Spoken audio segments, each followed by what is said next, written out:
মাঝি, নৌকো চালাতো। আর এই ফকিরই সিরাজদৌল্লার পায়ের জুতোটা দেখে সিরাজকে চিনতে পারে। তিনি সেই স্বর্ণমুদ্রা পুরস্কারের লোভে মির্জাফরের হাতে সিরাজদৌল্লাহকে ধরিয়ে দিল। তার পরের দিন এরা পরিবারের 3 জন, বিরাটিতে ফকির, মাঝখানে ওনার বউ আর এটা বাচ্চা, মির্জাফরের বাড়ি গিয়েছিল পুরস্কার আনতে। মির্জাফর ইনাকে বলল যে দামসা ফকির, তুমি পুরস্কারের লোভে তোমার নিজের দেশের নবাবকে আজ ধরিয়ে দিলে। আমার শত্রুরা তোমাকে এর থেকে বেশি পুরস্কারের লোভ দেখালে পরে তুমি আমাকেও আমার শত্রুদের হাতে ধরিয়ে দেবে। পুরস্কার করলো না, হ্যাঁ বিশ্বাসঘাতক ঘোষণা করলো আর পরিবারের 3 জনকেই মেরে দিল। হ্যাঁ, এটা ওই সিরাজদৌল্লাহকে যে ধরিয়ে দিয়েছিল তার পরিবারের 3 জনের কথা।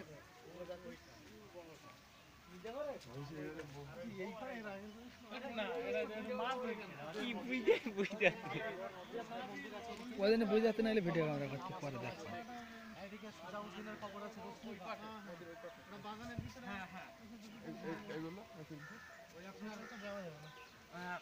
সেটা হচ্ছে মুর্শিদ কুলি খাঁর জামাই যিনি সুজাউদ্দিন, সুজাউদ্দিন তার কবর আমবাগানের ভেতরে। হ্যাঁ, এর থেকে ছোট জায়গা। এখানে 3টে কবর রয়েছে, এনারা বডিগার্ড 3 জন। মাঝখানটায় যার কবর সিরাজদৌল্লার বডিগার্ড গোলাম হোসেন, ইনার নাম, খুব বিশ্বস্ত লোক ছিল ইনি সিরাজের। ওপাশে আব্দুল হোসেন, এটা আব্দুল হোসেন, এরা 2 ভাই বেগম মহলে বেগম লুৎফান্নেসার কাছে পাহারা থাকতো। এরা খোঁজা ছিল, যাকে বাংলায় হিজড়ে বলে। বেগম মহলে পুরুষদের ঢুকতে দিত না, খোঁজারা থাকতো পাহারাদার। এরা বিশ্বাসী লোক ছিল 3 জন, এই কারণে মির্জাফর ইনাদের মেরে দিয়েছে। সিরাজদৌল্লাহ যারা বিশ্বাসী লোক ছিল তাদের কাউকেই রাখেনি, সবকে মেরে ফেলেছে মির্জাফর আর মিয়া।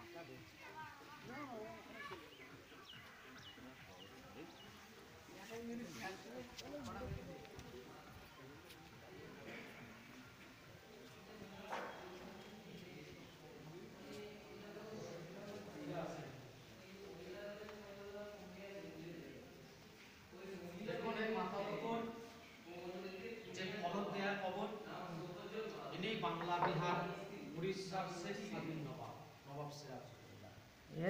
এইটাই সিরাজদৌল্লাহর কবর। ওই পাশে যান, তাহলে ওনার নামটা উর্দু ভাষায় লেখা আছে, লেখাটা উঠবে। আর সিরাজদৌল্লাহ 6.5 ফুট লম্বা লোক ছিল। সিরাজকে টুকরো টুকরো করেছিল। টুকরো টুকরো করার পর হাতির পিঠে চাপিয়ে বাজনার সঙ্গে নদীর পাড়ে যে মুর্শিদাবাদ শহর, পুরো শহর ঘুরিয়েছিল মহা মিছিল করে। মির্জাফর, হিরণ, ইংরেজ এরা মিলে মুর্শিদাবাদ শহর ঘোরানোর পর তার মৃতদেহটিকে সেলাই করে তাকে খোশবাগে কবর দিয়েছে। আর সিরাজদৌল্লাহর পাশে সিরাজদৌল্লাহর পালিত ভাই 14 বছরের ছেলে, ওনার নাম মির্জা মেহেদি, ওনার বুকের ওপর তক্তা দিয়ে হাতির পা দিয়ে পিষে ছেলেটিকে মিরন মেরেছে। আর সিরাজদৌল্লাহর পায়ের নিচে উনি লুৎফান্নেসা, সিরাজদৌল্লাহর বেগম, উনি পাগল হয়ে মারা গেছে। সবকে মারার পর উনি শোকে পাগল হয়ে গেছে।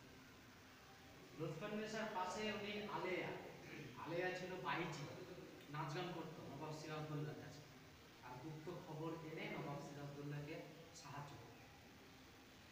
এই খবর দিয়ে খবরটি সিরাজের, মানে সিরাজের কবর দামি দামি পাথর দিয়ে তৈরি করা, মানে সবাই ভাবে যে সিরাজের কবর বড় পাথর দিয়ে হওয়া উচিত, কিন্তু এর আগে যে ইংরেজরা কবর দিয়েছে আর মির্জাফর, এই কারণে কোনোরকম কবরটা দিয়েছে।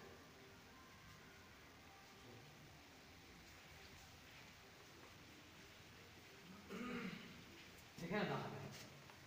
আর ইনি হচ্ছেন নবাব সিরাজদৌল্লাহর দাদু আলীবর্দী খান, এটা আলীবর্দীর কবর। আর এই কবরটাই নবাব সিরাজদৌল্লাহ নিজে হাতে দিয়েছে। আর এই খোশবাগে ফার্স্ট কবর আলীবর্দী খান এটা। এনার পায়ের নিচে একটি কবর আছে, সিরাজদৌল্লাহর মেয়ে ছিল 5 বছরের বাচ্চা, মেয়েটির নাম উম্মত জোহরা। তাকে লুৎফা বেগমের কোল থেকে ছিনিয়ে নিয়ে গিয়ে এই ভাগীরথী নদীর জলে চুবিয়ে চুবিয়ে মেরেছে মিরন, লুৎফান্নেসার চোখের সামনেই। সেই দেখেই লুৎফান্নেসা পাগল হয়ে গেছে। আলীবর্দীর পায়ের নিচে সিরাজদৌল্লাহর মেয়ের কবর। সিরাজের পুরো বংশধর থেকেই শেষ করে দিয়েছে। ইনি হচ্ছেন সিরাজদৌল্লাহর মাস্তুতো ভাই, বিহার পূর্ণিয়ার শাসনকর্তা। এনার নাম শওকত জং বাহাদুর। ইনার পায়ের নিচে ইনারই বেগম, ওনার নাম মতি বেগম।